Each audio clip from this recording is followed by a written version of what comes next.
الحمد لله الحمد لله الحمد لله نحمده ونستعينه ونستغفره ونعوذ بالله من شرور أنفسنا ومن سيئات أعمالنا من يهد الله فلا مضل له ومن يضلل فلا هادي له نشهد أن لا إله إلا الله وحده لا شريك له ونشهد أن سيدنا محمدا عبده ورسوله اللهم صل وسلم على سيدنا محمد وعلى آله وأصحابه أجمعين أما بعد فيا عباد الله اتقوا الله وأطيعوه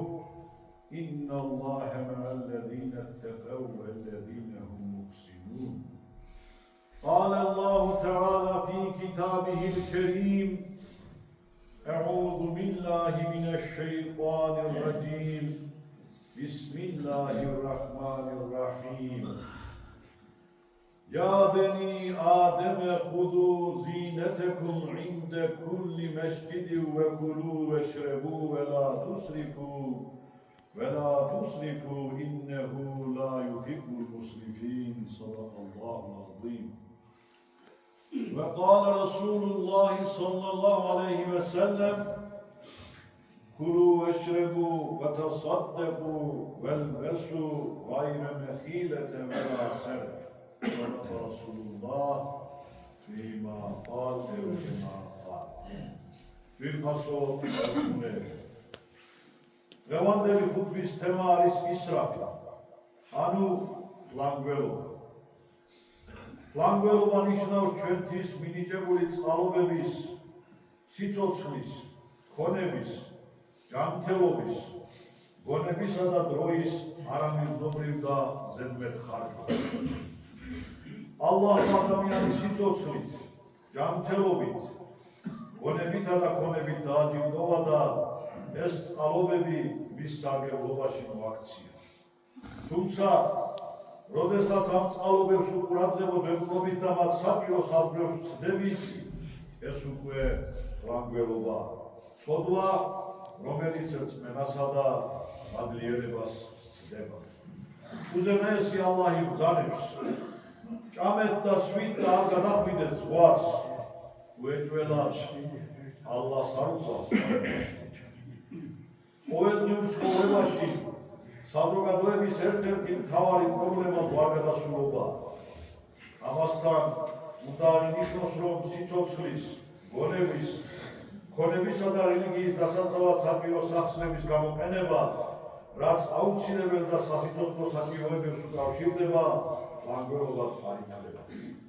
საჰაბე მალიქ ბინ ნადლე გადმოგვცემს, ერთხელ შუამავალთან სალლალლაჰუ ალეიჰი ვესალემ შეუსაბამოთ ანისამოსით მივედი. მან კითხა, შენ რაიმე სიმდიდრე თუ გაგაჩნია? უპასუხე, დიახ, ალლაჰის შუამავალ. მაშინ მან კვლავ კითხა, რა სიმდიდრეს თუ? უთხარი, ალლაჰმა მეაქლემების ჯოგი, ცხრის ფარა, ცხენების რემა და მოსამსახურეები მომბანდა. შუამავალმა სალლალლაჰუ ალეიჰი ვესალემ ბრძანა, თუ ალლაჰმა შენ სიმდიდრე გარგუნა, მისი კვალი შენს ანისამოსს უნდა ირეკლებოდესო. როგორც შუამავალმა აბდულლაჰ იბნ ამრი ამის განუმარტა, სიამაყე არ არის კარგი სამოსლის ჩასმა ან კარგი აქლემით მგზავრობა. ნამდვილი სიამაყე ისაა, როცა ადამიანი სხვათა უფლებებს არღვევს და ადამიანებს ამცირებს. ზღვარგადასულობად მიიჩნევა უადგილო ადგილას საუბარიც და ზედმეტი კითხვების დასმაც. ჰადისში ვკითხულობთ, ალლაჰმა აღიბრძალა დედების უპატივცემულობა, გოგოშვილების ცოცხლად დამარხვა, უარის თქმა სიკეთეზე, სხვისი ქონების წართმევა, ჭორაობა, უაზრო კითხვების დასმა და ქონების განიარება. საკვები ცოტაა თუ ბევრი, მადლიერება ყოველთვის უნდა გამოვხატოთ და ხელთ არსებული კმაყოფილი უნდა ვიყოთ. შუამავალი ბრძანებს, ადამიანის მოდგმა განკითხვის ფერს ვერ მოიცვლის, სანამ ხუთ კითხვას არ უპასუხებს. სიცოცხლე როგორ გაატარა, ახალგაზრდობა როგორ გამოიყენა, სიმდიდრე როგორ მოიპოვა, სად დახარჯა და თავისი ცოდნის შესაბამისად იქცეოდა თუ არა. ხუთი რაღაცის მოსვლამდე, ხუთი რაღაცის ფასი უნდა ვიცოდეთ. სიკვდილამდე სიცოცხლის, დროის სიმცირემდე თავისუფალი დროის, სიღარიბემდე სიმდიდრის, სიბერემდე ახალგაზრდობის და ავადმყოფობამდე ჯანმრთელობის. სამწუხაროდ, დღეს მრავალი ადამიანი მფლანგველობის გზას ადგას. მაშინ როცა მილიონობით ადამიანი მშიერი და ლუკმაკურის მოლოდინშია, ათასობით პური დაგავს საფრელზე ხდება. შუამავალი სალლალლაჰუ ალეიჰი ვასალამ გვაგზავნებს.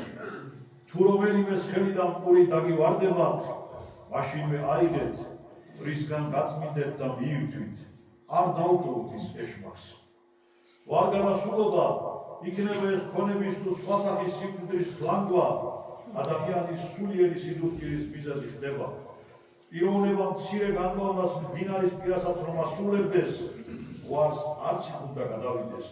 აი სწორედ ეს არის ზომიერება.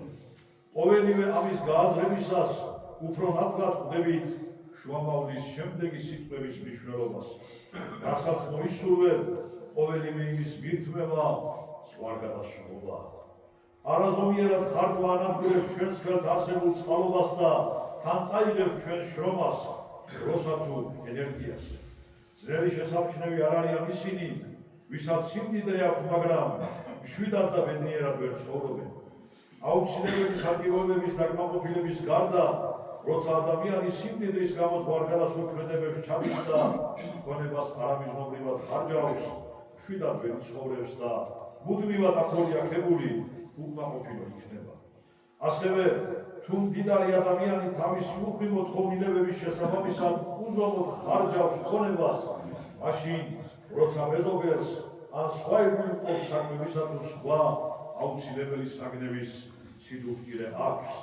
ასეთი ქმედება საზოგადოებაში შურსა და ზისხს გამოიწვევს. შუამავალი ბრძანებს ორი წყალობა, რომლის ფასსაც ადამიანთა უმრავლესობა ვერ აცნობიერებს, ჯანმრთელობა და თავისუფალი დრო. ფლანგვა და ზღვარგანასრულობა ზოგჯერ არსებული სიმდიდრის უსაზრო ხარჯვის, ზოგჯერ ადამიანის უფლებების შელახვის, ზოგჯერ კი სიამაყის მიზეზი ხდება. როცა ადამიანი გააფაყდება, ის უსაზრო ფლანგვის გისწრაფვის, რაც ალლაჰის მიერ გოზებულ წყალობას ავიცნობს. ისლამი გვინდოს დაბალანსებული ცხოვრებისკენ და გვირჩევს შუაგზას დავარდეთ. ყურანში დამბრძანებია. და ნუ იქნები ხელმომჭირდე და ნურს გაშლიმას ბოლომდე, თორემ იმედ გასრულებული და გაღატაკებული დარჩები. უეჭველად ფლანგველები ეშმაკის ძმები არიან, ხოლო ეშმაკი უმადურია თავისი ღმერთის წინაშე.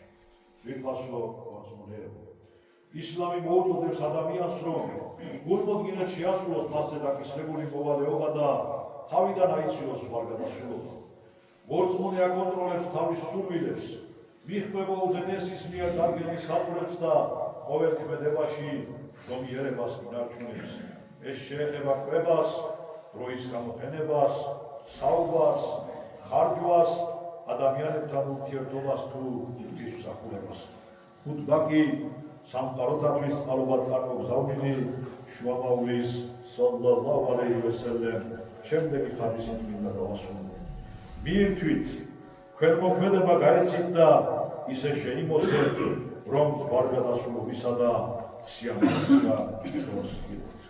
ela inna ahsanal kalami abullah kalamullah al-malik al-aziz al-alim kama qala Allah tabaraka wa ta'ala fi kalam